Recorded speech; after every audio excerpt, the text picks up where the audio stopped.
In the spring of 1889, a group of workers hired to restore an aging manor house in the Connecticut River Valley came upon something that the household had never wanted found.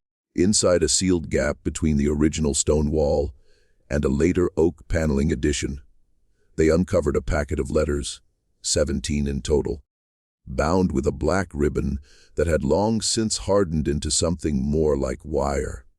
The foreman who first opened the bundle later claimed he had read only the first 3 lines of the very first letter before folding it back up and leaving the property entirely.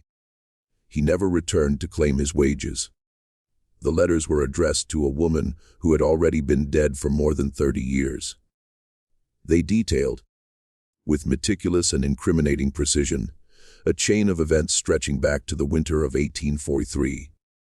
Events that the Aldridge family, one of Hartford County's most distinguished names, had spent 4 decades and a considerable sum of their fortune ensuring would never be spoken aloud.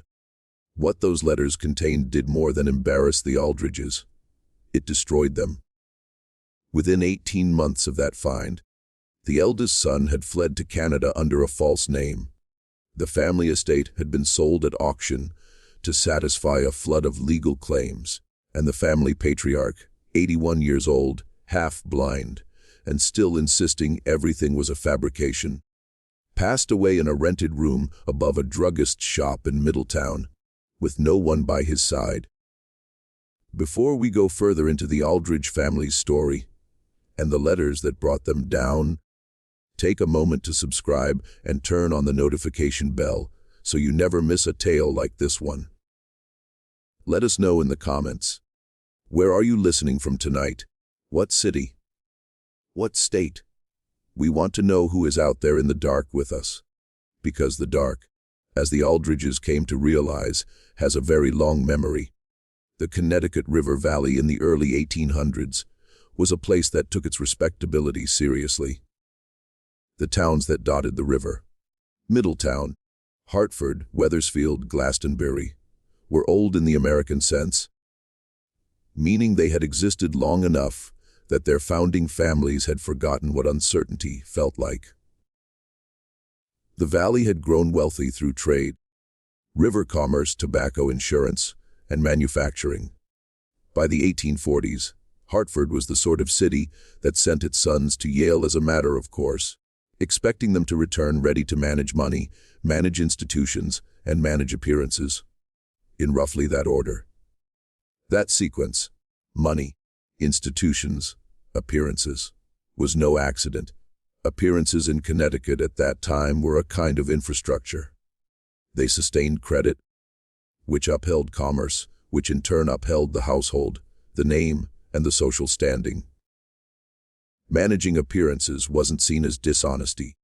It was understood as the ordinary work of a civilized society, maintaining the shared fiction that allows people of different ranks to coexist under a common set of acknowledged rules. The rules in 1840s Hartford were detailed. They governed who could occupy which church pew, who could serve on which committee, who could be visited, and who could be called upon, who needed an introduction, and who only required a greeting, and how those distinctions fit into a social hierarchy that was never formally written down anywhere, but was understood by everyone within it as naturally and automatically as a musician reads a score. This is the world into which Patience Cobb had been placed as a young woman, and in which she had lived, like domestic servants do, both inside and outside the family's intimate life. She ate in the kitchen. She managed the daily operations that made the household's social performances possible. She understood the machinery behind the performance, much like stagehands understand the show from a vantage point that gives you, if you pay attention, a fuller picture of what's actually happening than the audience ever gets. The Aldridges had been managing appearances since at least 1701, when the first of them, a man named Cornelius Aldridge, who arrived from Rhode Island with modest capital, and considerable ambition, purchased a plot of farmland along the river's eastern bank and began the slow climb to becoming someone worth knowing. His descendants had done well by that ambition. By the time our story picks up in the early 1840s, they were in their fourth generation of Connecticut prominence. They owned the manor house that would later be renovated, a profitable share in a Hartford insurance firm, a smaller property in Glastonbury used for growing shade tobacco, and the kind of social standing that doesn't need to announce itself because everyone already knows it's there. The head of the family in 1843 was a man named Harlan Aldridge, then in his mid-30s. He was, by all accounts, an efficient and largely humorless man. He ran the insurance business with precision, served on the boards of 2 charities, attended services at Center Church in Hartford with a regularity that suggested status more than devotion, and had been married since 1838 to Eliza, née, who came from a respectable Springfield family and was widely considered far more perceptive than her husband, though no one would have said so to his face. By 1843, they had 3 children. The eldest, a boy named Harlan Jr., called Henry within the family to distinguish him from his father, was 5. There were 2 younger daughters. The household also included, as was typical for prosperous Connecticut families of the time, several domestic servants, a groundskeeper, and a woman named Patience Cobb, who served as housekeeper and had worked for the Aldridges since before Harlan Sester had married Eliza, before Harlan Sester had taken over the business from his own father, before, some said, the house itself had gained a reputation for cold rooms and drafts that appeared without clear cause. Patience Cobb was 53 in 1843. She was a widow whose husband had died of a chest ailment in the winter of 1831, leaving her childless and without property of her own. She had come to work for the Aldriches as a young woman, and the house had in many ways become her entire world. She knew where everything was. She knew the habits of every room. And she knew, this will become important, things about the family that the family didn't know she knew. The winter of 1843 arrived early and held on long in the Connecticut River Valley. By November, ice had already begun to form at the river's edges, and the roads between Hartford and the outlying towns turned treacherous with mud and frozen ruts that made travel difficult, and, when a wheel broke or a horse stumbled, genuinely dangerous. It was into this winter, gray, close, and unforgiving, that the events began to unfold that would eventually be sealed inside a wall and forgotten, or nearly forgotten, for 46 years. The night of December 3rd, 1843, was not one anyone at the Aldrich estate was meant to remember for any particular reason. Harlan Sr. had returned from Hartford late that afternoon, arriving as the sky darkened over the river and the temperature had dropped sharply from its midday high. The kind of Connecticut winter evening where the cold feels deliberate, where the bare trees along the drive stand in the fading light like figures that have chosen not to move. He had arrived in better spirits than usual, which Patience Cobb noted in her letter, with the precision of someone who has tracked a man's moods long enough to know when a change in them means something. He had been in Hartford all day on business and had returned with company. Eliza had overseen the children's supper and their early bedtime. The household's evening meal had been prepared and served as it always was, the good china on the dining room table, the lamps lit, the fire built up in the hearth until the room was warm in the particular way of a house with thick walls, good wood, and people who knew how to use them. The smell of the dining room that evening, which Patience Cobb recorded as an incidental detail, as if she were simply noting everything she observed rather than selecting for significance, was roasted meat, candle wax, and the sweet scent of apple wood burning. Daniel Ferris, 26, recently engaged, employed as a clerk in the insurance office, had arrived at the manor house that afternoon in Harlan Sr.'s company and had been invited to stay the night due to the worsening weather. He was, by Patience Cobb's brief description, a young man of pleasant manners and a certain eager to please quality that people in subordinate, professional positions sometimes develop when they understand their advancement depends on the goodwill of a specific person. He thanked Patience Cobb for preparing the guest room. He carried his own bag upstairs. He was, by all outward signs, an ordinary guest in ordinary circumstances. This detail, the presence of Daniel Ferris, would later become, in retrospect, the hinge on which everything else turned. What is known, or what can be reconstructed from the evidence that later emerged, is this: Daniel Ferris did not sleep in the guest room he was assigned that night. At some point between 10:00 in the evening and 3:00 in the morning, he was somewhere else in the house. And during those same hours, Eliza Aldridge was not in the bedroom she shared with her husband, who, according to his later account, was sleeping with the help of laudanum prescribed for a recurring back pain. It's also known that Patience Cobb, whose room was on the ground floor near the kitchen, did not sleep at all that night. She heard things. The house made its usual nighttime sounds. The settling of old stone against newer wood, the movement of air through corridors, never fully sealed against winter, the distant sound of the river when the wind was right. But beneath those ordinary sounds, she heard something else, footsteps that didn't match the pattern of a household at rest, a door that opened and didn't immediately close, voices, very low, in the corridor above the kitchen, not words, nothing she could transcribe, but voices with a specific emotional register. She recognized the low urgency of people who don't want to be heard. She saw, through a partially open door, something she was not meant to see, and she wrote it down. Not immediately, not that night, but within the following days, in a letter addressed to her sister in New Haven. A letter she ultimately didn't send, but kept instead. Folded inside a larger bundle, she added to over the following years, with the quiet precision of someone who understands that truth, if it is to be useful, must be preserved in a form that will endure.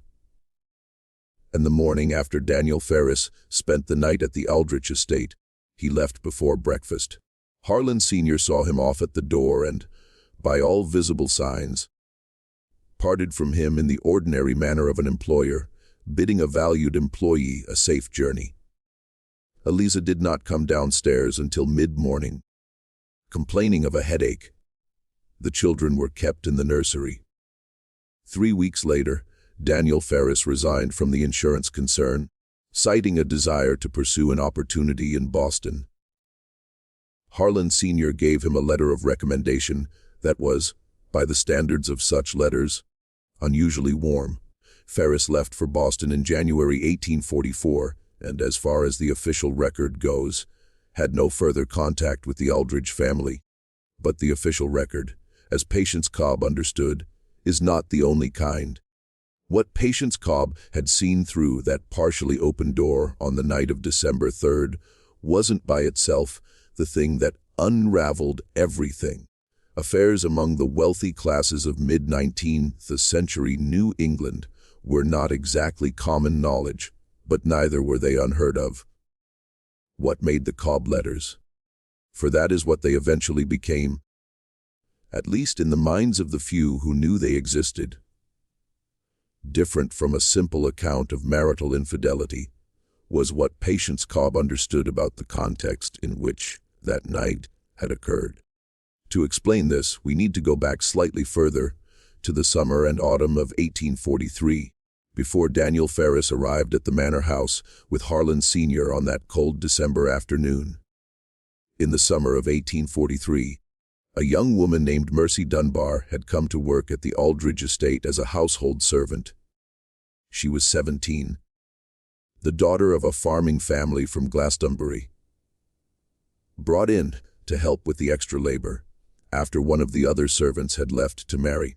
Mercy Dunbar was, by all accounts, a quiet and industrious girl, not without intelligence, and with a directness that Patience Cobb would later describe in her letters as both her greatest quality and the one that most imperiled her. By September 1843, Mercy Dunbar had caught the attention of Harlan Aldridge Sester in a way that left no room for misinterpretation. Patience Cobb saw this. She had worked for the family long enough to recognize what she was seeing.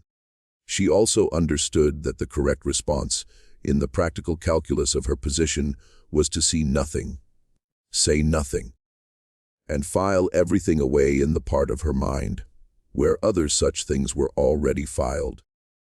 What complicated the situation and gave Patience Cobb's eventual account its particular weight was that Eliza Aldridge also saw what was happening, and Eliza Aldridge, who was, as everyone agreed, considerably more perceptive than her husband, drew a conclusion he apparently hadn't considered, that the best way to redirect a dangerous situation was to provide a substitute for the danger. Daniel Ferris, in other words, was not a random choice.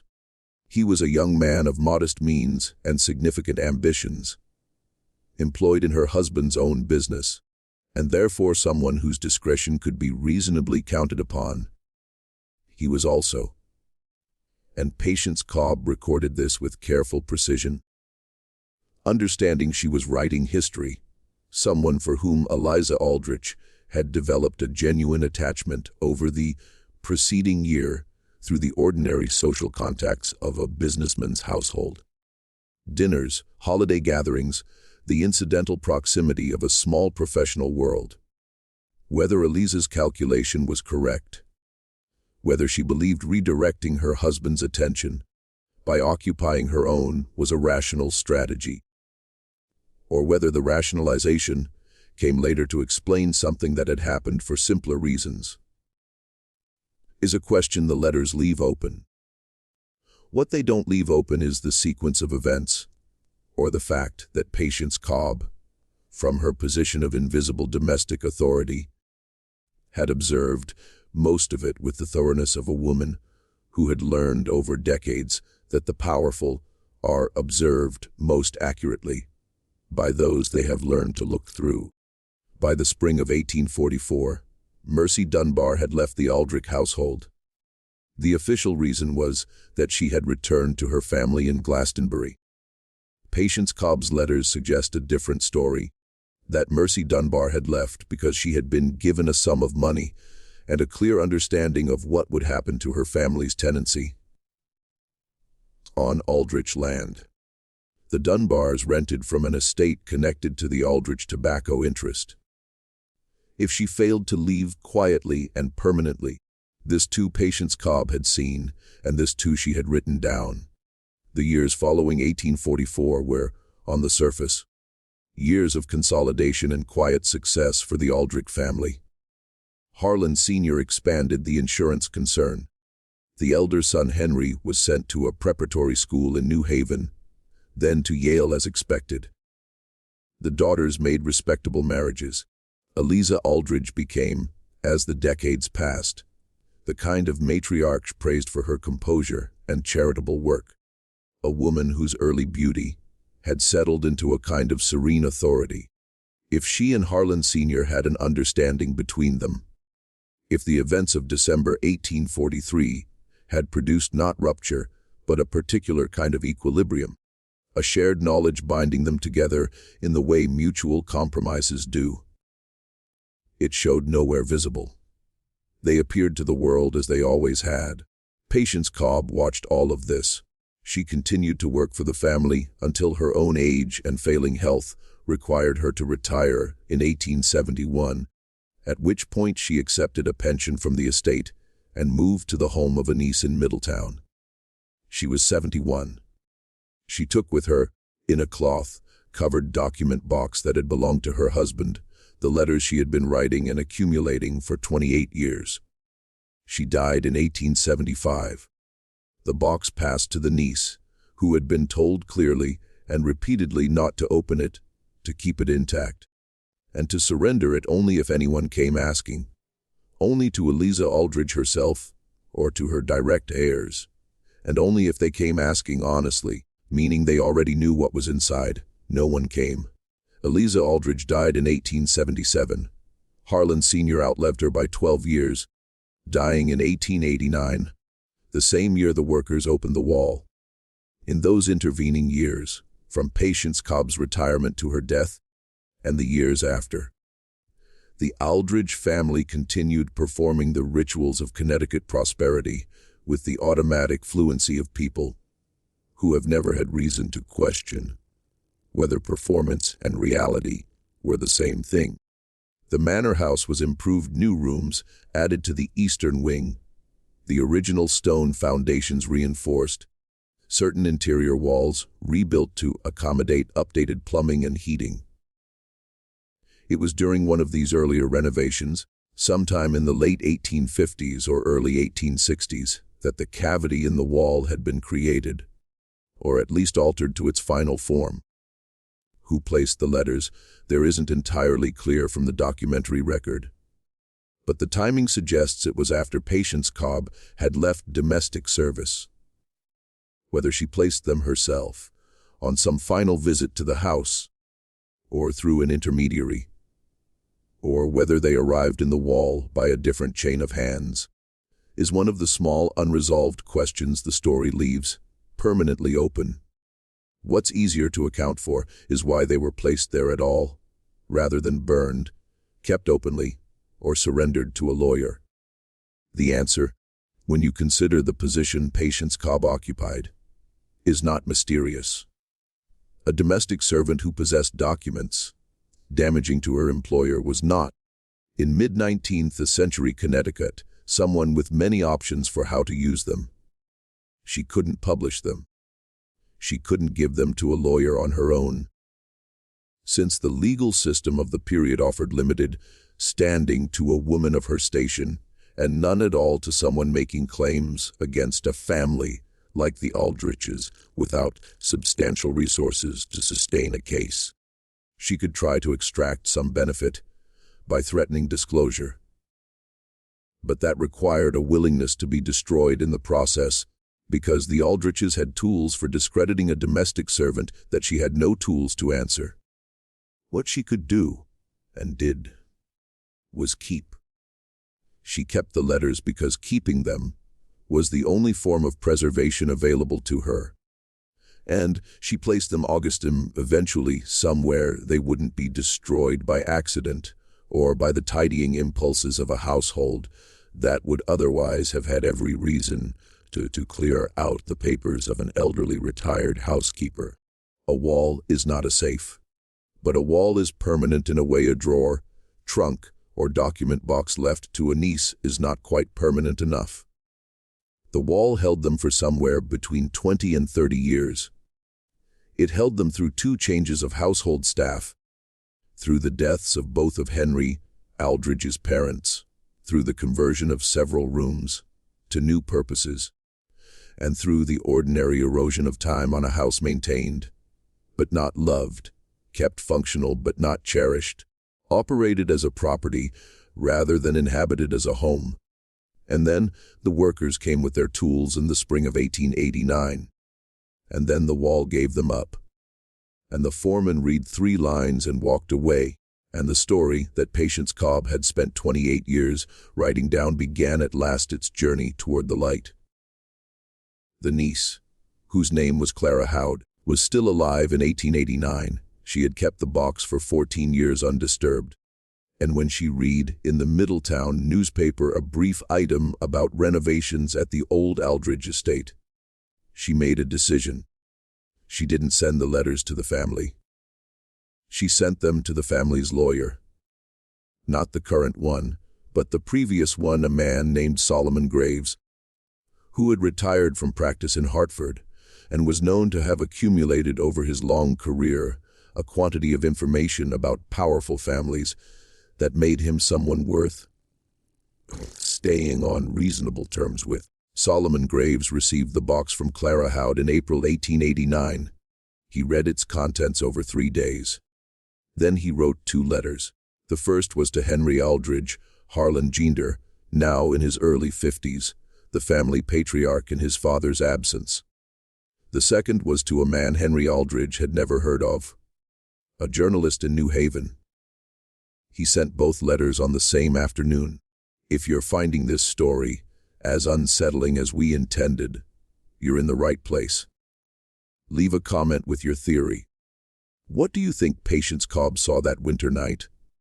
What do you think Eliza Aldridge knew? Like this video and let us know. We'll be back in the dark with you before the end. Henry Aldridge received Solomon Graves' letter on a Wednesday morning in late April. He read it standing in the hallway of the Hartford house, a newer townhouse than the old manor estate, purchased a decade earlier when the manor had become impractical to maintain. His wife later reported that she knew from the look on his face, before he had said a single word, that something had shifted in the architecture of their lives. The letter from Solomon Graves was, by the standards of blackmail, for that is ultimately what it was, performed with the careful indirection of a former lawyer who understood precisely how close to a line he could walk.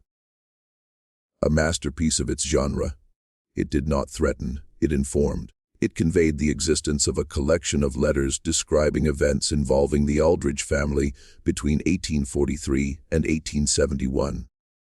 Then it noted that these letters had recently come into Graves' possession, and that he had read them with considerable attention.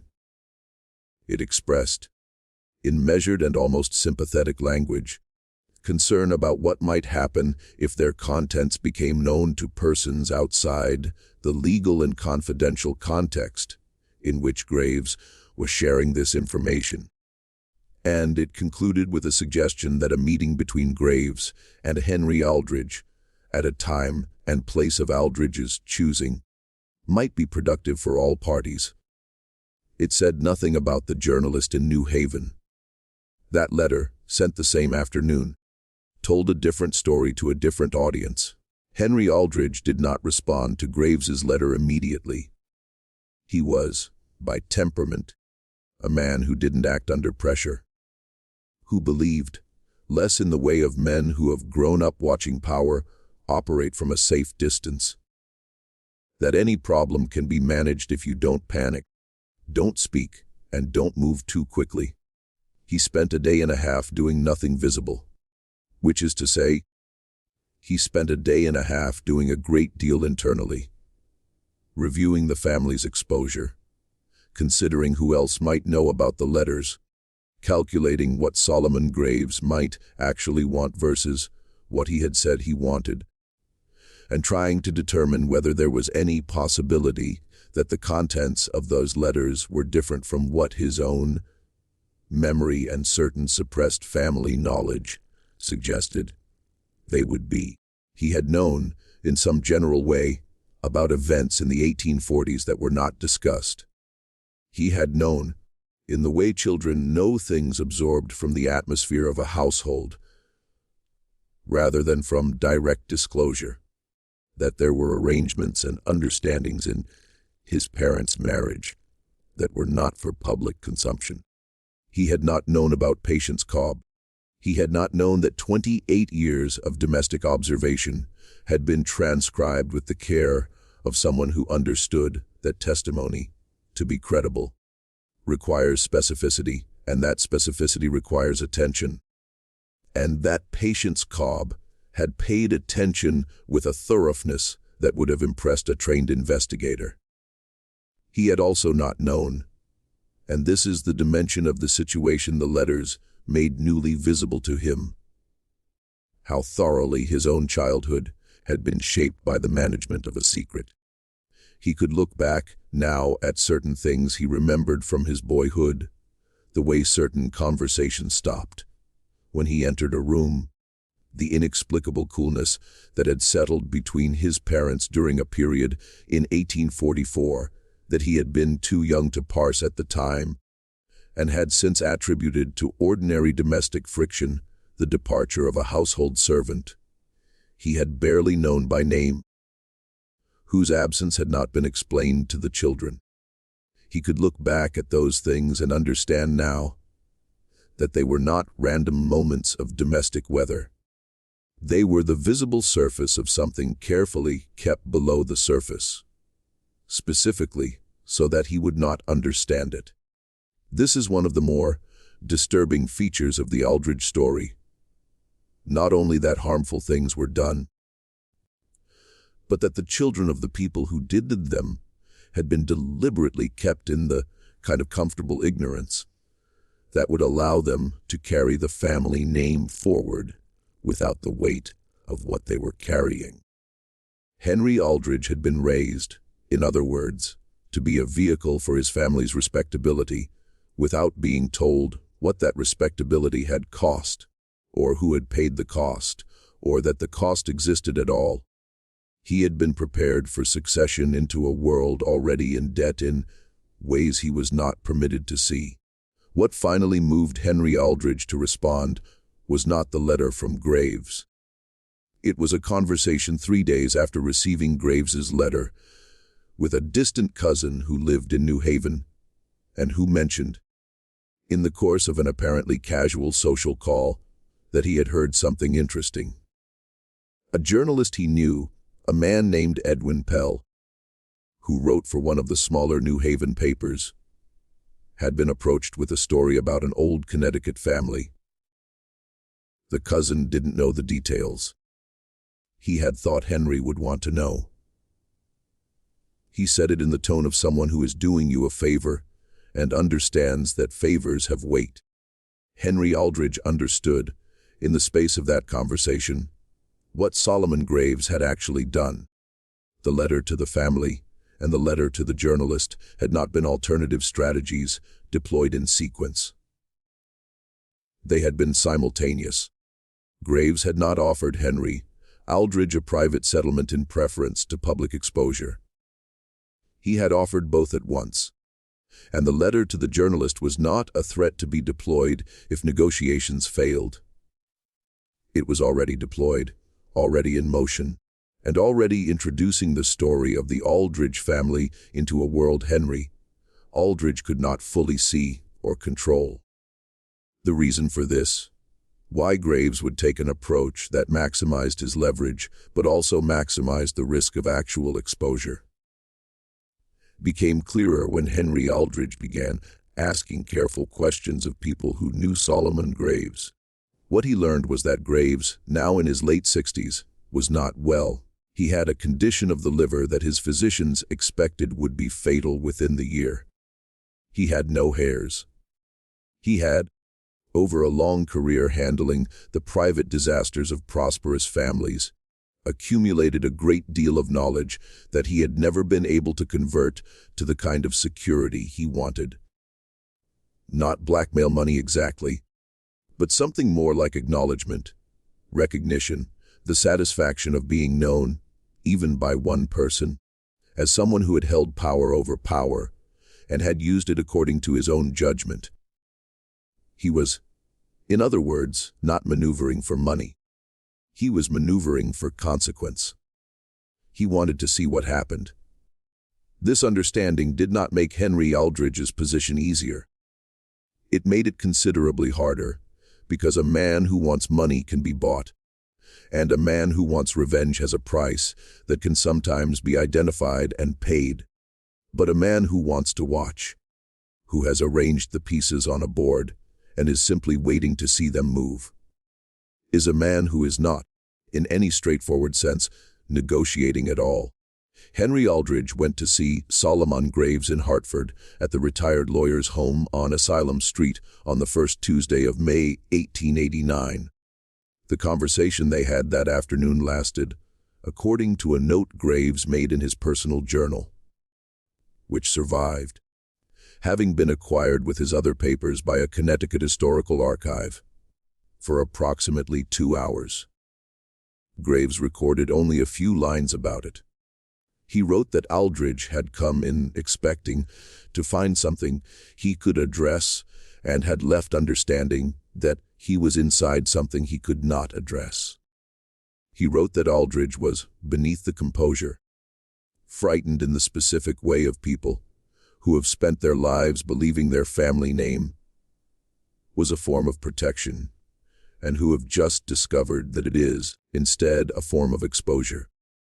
And Graves wrote one other thing, which would have seemed cryptic to anyone who didn't know the full history, that Henry Aldridge had asked, at the very end of the conversation, whether there was anything in the letters about Mercy Dunbar that indicated where she had gone after leaving the estate in 1844. Graves had told him yes, there was. And Henry Aldridge had sat with that information for a long time before standing up, collecting his hat, and leaving. Because the letters did not only describe what had happened at the Aldridge estate in December 1843. They described what had happened to Mercy Dunbar afterward. And that, it turned out, was the part of the story that Henry Aldridge had not known, and had not expected, and from which, once he understood it, he could find no way to emerge intact. Mercy Dunbar had not gone home to Glastonbury in the spring of 1844. This was the given, that the Dunbar family's tenancy on Aldridge. Connected land gave them every incentive to cooperate with whatever version of events the Aldridges preferred. Perhaps not a detail anyone had checked. She had told her family she was going elsewhere. Her family, understanding the nature of the relationship between tenants and landlords in such matters, had told the Aldridges she had gone home. Both were true in the sense that each party stated something they believed would satisfy the other. Neither was true in the sense that it described what actually happened. What actually happened, according to Patience Cobb's letters, was that Mercy Dunbar had gone to Hartford. Not to the domestic service positions her family thought she was pursuing, but to the household of a woman named Griselda Vane, who ran an establishment on Commerce Street that occupied a category of Hartford life everyone knew existed, and no one in respectable society acknowledged by name. Patience Cobb had found this out not through any dramatic investigation, but through the ordinary channels of domestic servant communication in a mid-sized city, the networks of cooks, washerwomen, and housemaids who moved between households and carried, along with laundry and market goods, the currency of what they had seen. The information had reached Patience Cobb in the autumn of 1844. She had recorded it with the same careful, unadorned specificity she used for everything else. She noted the address. She noted the name of the woman who had told her. She noted that she had confirmed the account through a second source, which she also named. And she noted, this is the line in Patience Cobb's letter that Solomon Graves quoted verbatim in a separate memorandum attached to the bundle, that Mercy Dunbar had not gone to Commerce Street of her own free choosing, but had been brought there by a man she named, a man who had received a payment from Harlan Aldrich, etc., for the service of relocating a problem to a place where it would be, in all practical senses, invisible. The man named was someone Graves had been able to identify through Hartford city directories. He had operated in the 1840s and 1850s on the margins of a number of businesses that occupied the same oblique relationship to respectability as Griselda Vane's Commerce Street establishment. He was dead by 1889. Harlan Aldrich's sister was dead by 1889. Griselda Vane was dead by 1889. And Mercy Dunbar herself, whether she was alive or dead. Where she had gone, what had become of her after the mid-1840s, was a question Patience Cobb's letters could not answer. The trail in Cobb's account went cold in 1845. But Henry Aldridge did not need the trail to continue beyond 1845. He needed only the portion that existed. He needed only the fact that his father had taken a 17-year-old girl employed in his household, pressed upon her the kind of attention that a man of his position and her position in the year 1843 made impossible to refuse or even to clearly name. And then, when the situation had produced complications he did not wish to manage, had paid a man to remove her to a place that was not, by any standard of the era or any era, somewhere a person is taken as an act of generosity. Henry Aldridge had grown up believing, had been permitted to believe, perhaps encouraged to believe, by the careful management of domestic history that wealthy families conduct across generations, that his father was a stern but fundamentally decent man. The insurance business, the church pew, the charitable boards, the composure in all visible circumstances, these were the materials from which a son constructs a father.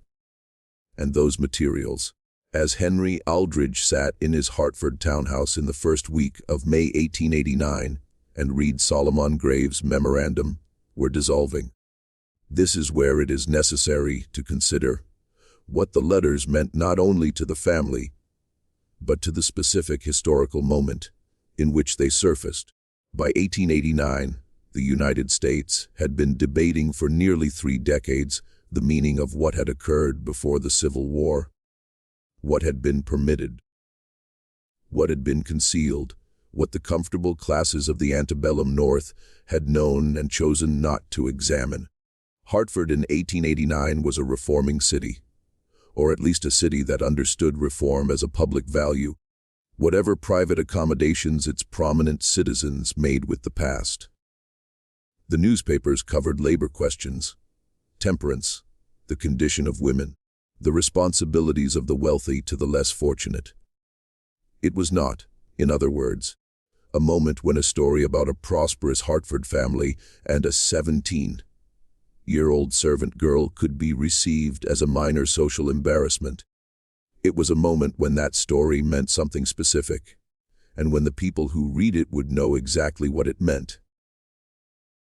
Edwin Pell, the journalist in New Haven whom Solomon Graves had contacted, was 34 years old and had built a modest reputation for covering stories about financial irregularities and the private behavior of prominent men. He was not, by the standards of the larger press, a powerful figure, but he was persistent, competent, and he understood that a story with documents, a story where someone had written things down in real time and those documents had survived, was a story of a different order than one based on memory and accusation. He contacted Solomon Graves to confirm the documents were genuine.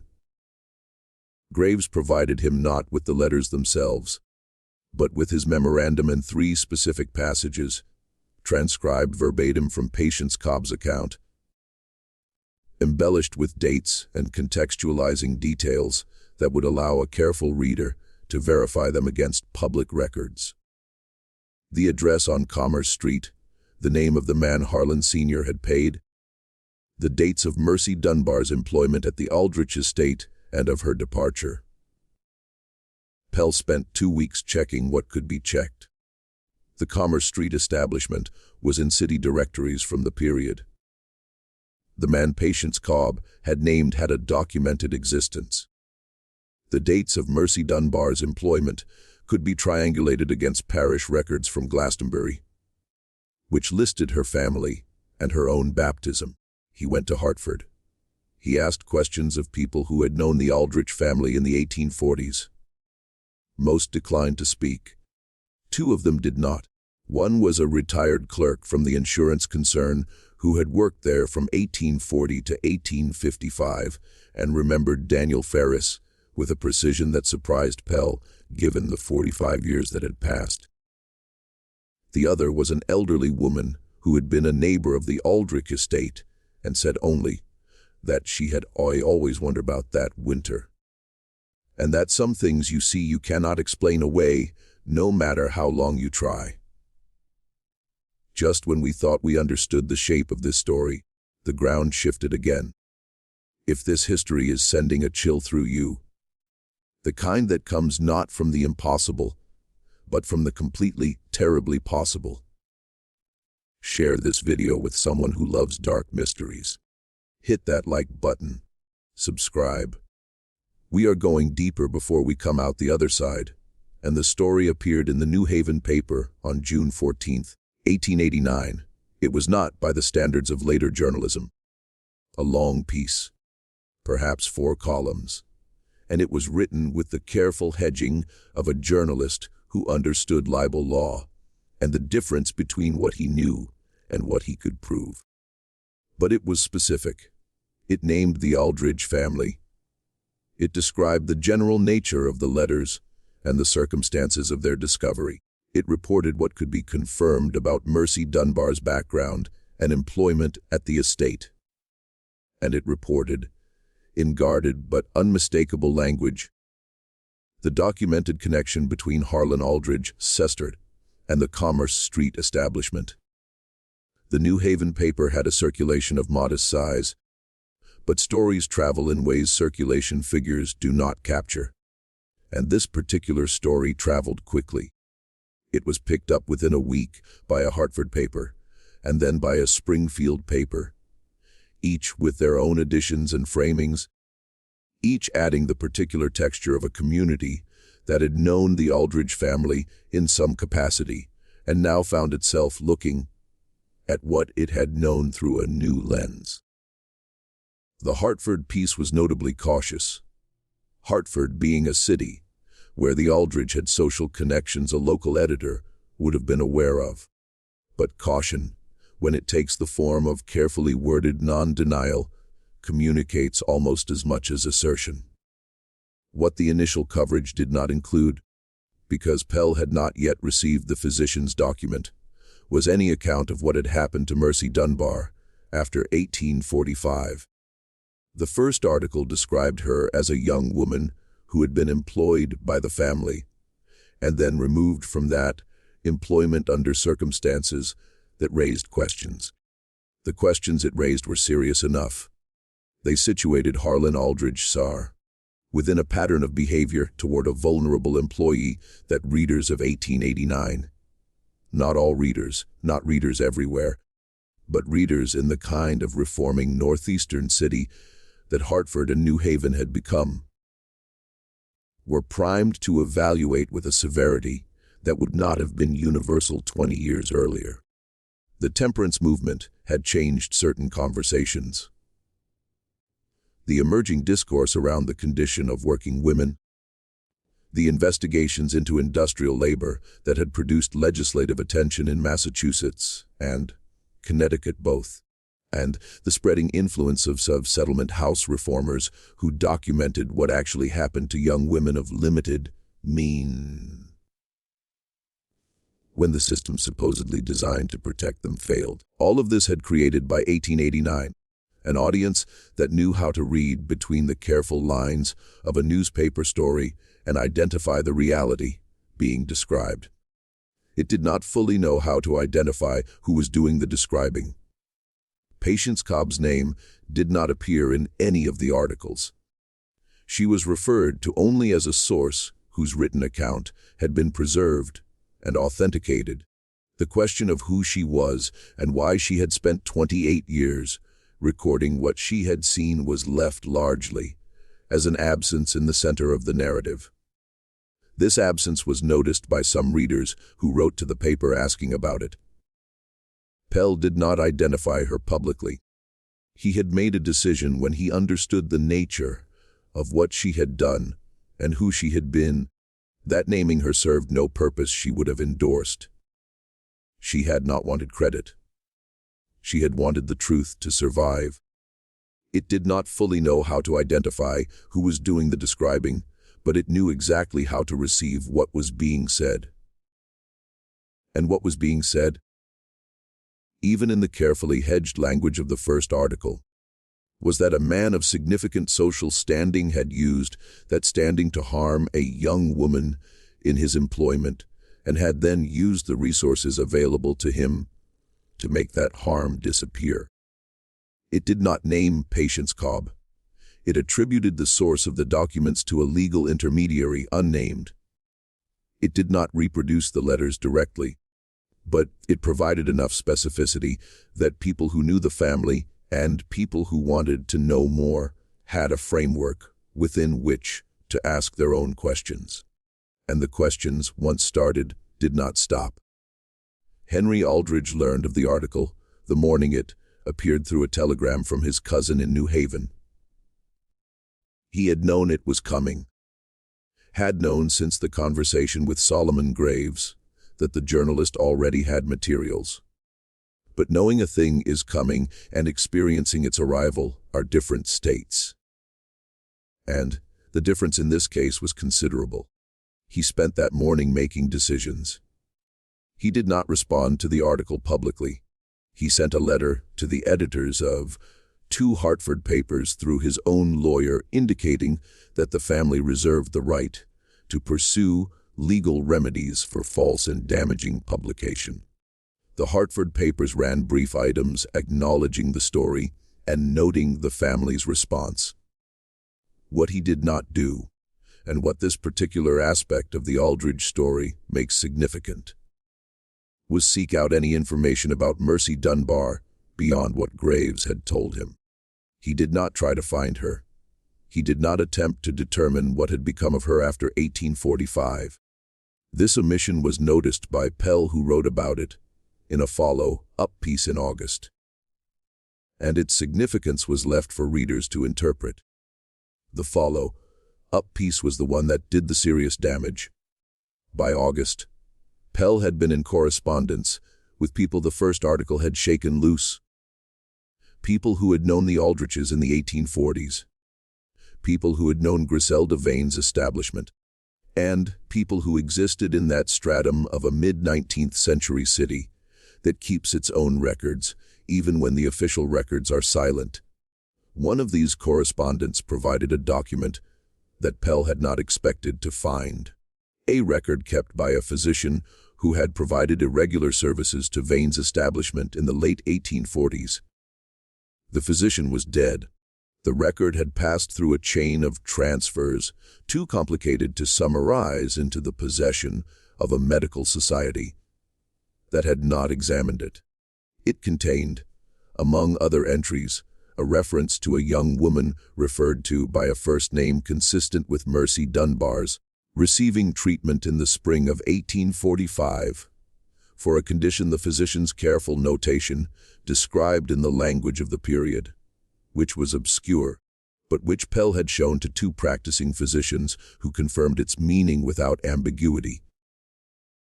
The follow-up article said, as plainly as it dared, that Mercy Dunbar had not merely been removed from the Aldrich household. She had been removed from the Aldrich household under circumstances that had produced consequences for her health and her life that the Aldrich family, specifically Harlan Aldrich Sitter, had subsequently done nothing to address or acknowledge. Whether Mercy Dunbar had survived this, whether she was alive in 1889 somewhere in New England or beyond, living under her own name or another, Pell could not determine. He said so in the article. He asked anyone with information about a woman named Mercy Dunbar born in Glastonbury, Connecticut approximately 1826 to contact him. 3 people did, and none of their accounts could be verified. One of them described a woman who had died in New Haven in 1852. One described a woman living in Springfield in 1889 under a different name who might or might not have been the same person. The third sent a brief unsigned note that said only she survived. It was not signed. It had a Boston postmark. Pell published all 3 responses in a third article in October. He added a reflection of his own, which is perhaps the line most frequently quoted from the entire episode, that the records of powerful families are the records they choose to keep, and that the records of women like Mercy Dunbar are the records that survive by accident in the margins of other people's accounts, dependent for their existence on the persistence of someone who thought they mattered. The someone in this case had been Patience Cobb, a widow, a domestic servant, a woman who had worked in a house for decades and had understood in the particular way of people who are present without being seen. The truth of a household is not found in its formal documents or its public record. It is found in what happens at 300 in the morning when the family thinks the house is asleep. The legal remedies Henry Aldridge had threatened never materialized. His lawyers, reviewing the specific claims made in the 3 articles against the documented basis Pell had established, concluded that a lawsuit would produce discovery that would be considerably more damaging than anything already published. There was no suit. What followed was not dramatic in the way of legal proceedings or public confrontations. It was the quieter drama of a family's position simply ceasing to be maintained. Institutions that had included Aldridges on their boards found, in the months following the articles, that the association had become complicated. Business relationships that had depended on the social weight of the Aldridge name found the same thing. The insurance concern, which had been profitable for decades, found its management transition. Henry Aldridge was in the process of handing day-to-day operations to a younger partner, complicated by questions no one asked aloud, but that everyone was asking. Henry Aldridge's younger brother, a man named Charles, who had built a separate professional life in Boston, severed contact with the Hartford branch of the family in the winter of 1889 and did not explain publicly why. His wife, it was understood, had insisted. Their children used a modified version of the family name in some contexts, and their mother's maiden name in others, which was, in the social grammar of the period, a sufficiently clear signal. Henry Aldridge himself held on longer than anyone expected. He spent 1890 attempting to stabilize the family's position through a combination of public charity, donations to institutions, visible church attendance, the purchase of a memorial window for Center Church in his father's name. A gesture of posthumous rehabilitation that was received with a silence that told him everything about whether it would work. And private legal maneuvering aimed at reducing the estate's exposure to the claims had begun to accumulate around the margins of the story. The margins of the story. Some of these claims were financial. Creditors and business partners, who felt that the revelation of the family's history changed the terms of their relationships. Others were stranger and harder to manage. Descendants of people tangentially connected to the 1840s events who had been given by the articles a language for grievances that had previously been unarticulated. The estate was put up for auction in the autumn of 1891.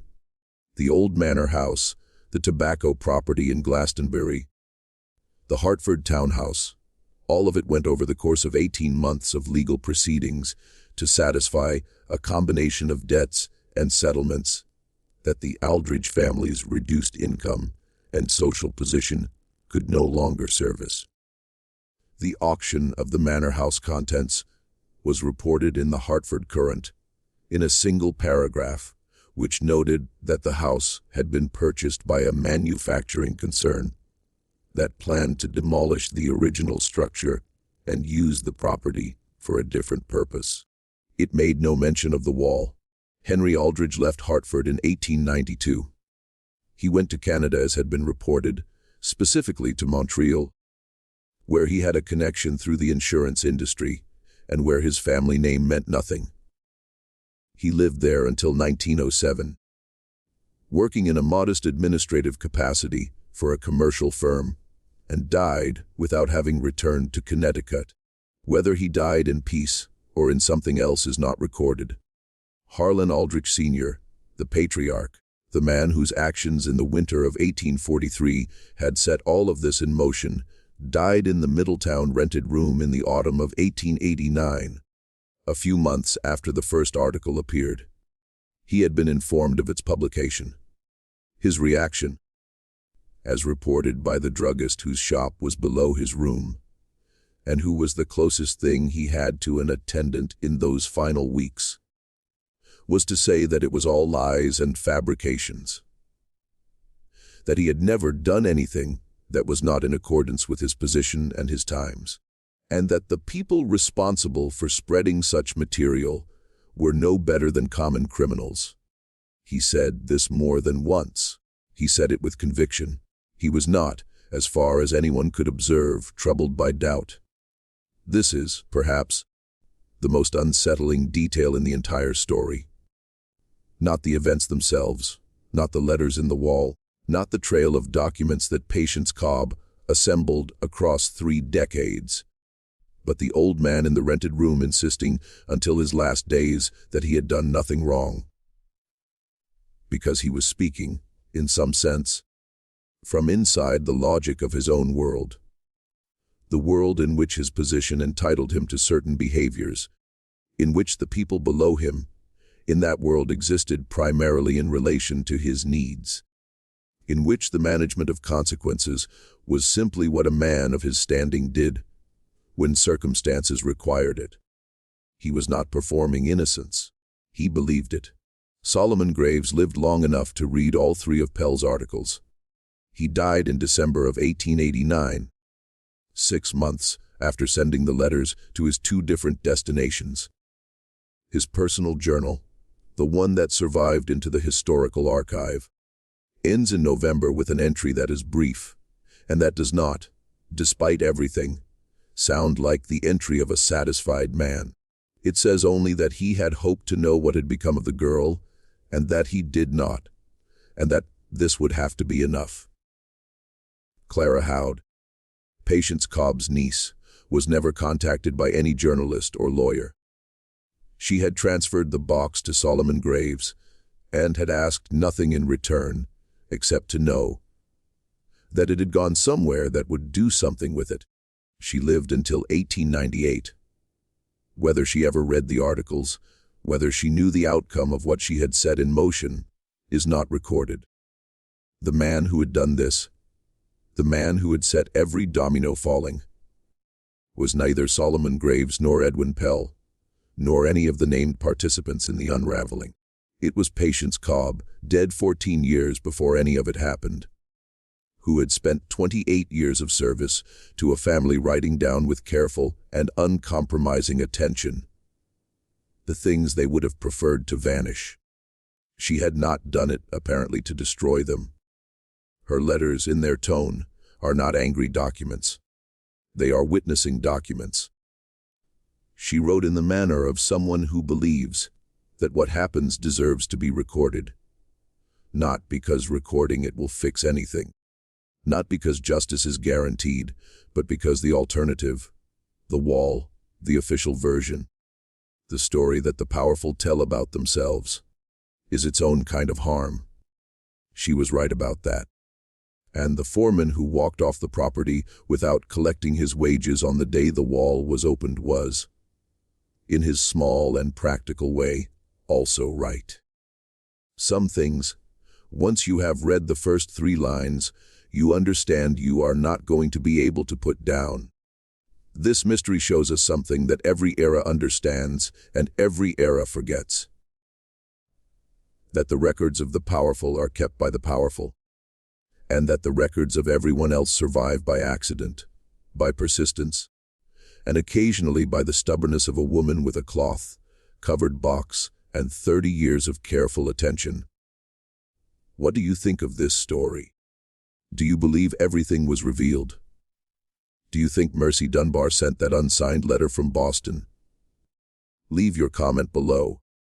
If this kind of history, the kind that lives in the walls and survives the families it witnessed, is the kind that keeps you up at night, then subscribe, hit the notification bell, and share this with someone who needs to hear it.